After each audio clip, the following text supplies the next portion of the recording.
resolved as follows.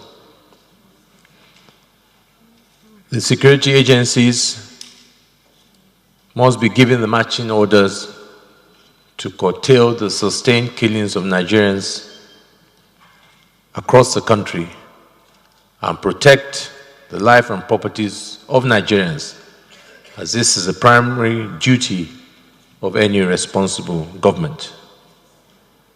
2, the systemic harassment and humiliation by the executive of perceived political opponents, people with contrary opinions, including legislators and judiciary, by the police and other security agencies must stop.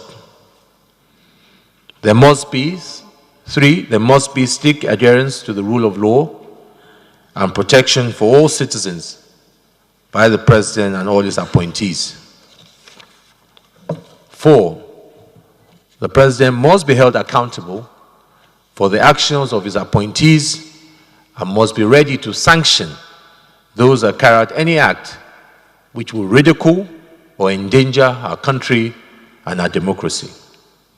5, the government should show sincerity in the fight against corruption by not being selective and also prosecute current appointees that have cases pending against them.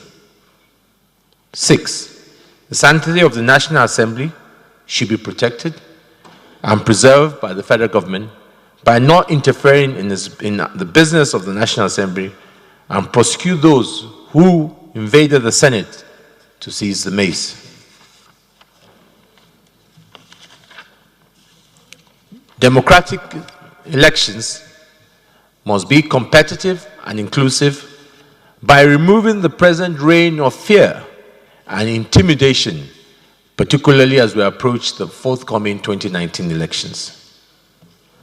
The National Assembly will liaise with the international communities through the IPU, APU, ECOWAS Parliament, CPA, Pan-African Parliament, EU, US Congress, UK Parliament, United Nations to secure our democracy. The National Assembly will also work closely with civil society organizations, trade unions, NGOs to further deepen and protect our democracy. Resolution 9, the President must take immediate steps to curtail the growing level of unemployment and poverty in Nigeria, especially now that we have the advantage of the oil price rising up to $80 per barrel. 10, both chambers of the National Assembly hereby pass a vote of confidence on the Senate President, the Speaker, and the entire leadership of the National Assembly. 11, we also hereby reaffirm our earlier resolutions of the vote of no confidence on the Inspector General of Police, who does nothing other than preside over killings of innocent Nigerians and outright disregard for constitutional authority of both the executive and the legislative. And finally, the National Assembly will not hesitate to evoke its constitutional powers if nothing is done to address the above resolutions passed today. Is this a true reflection of what transpired in the executive session?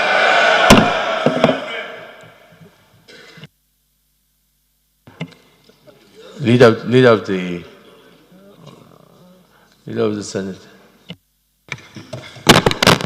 Mr. President, Right Honorable Speaker, very distinguished and honorable colleagues, having come this far, I move that this joint sitting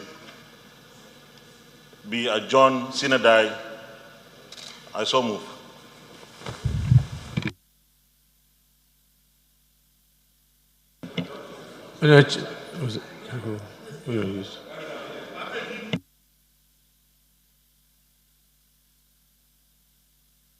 Honorable Nana.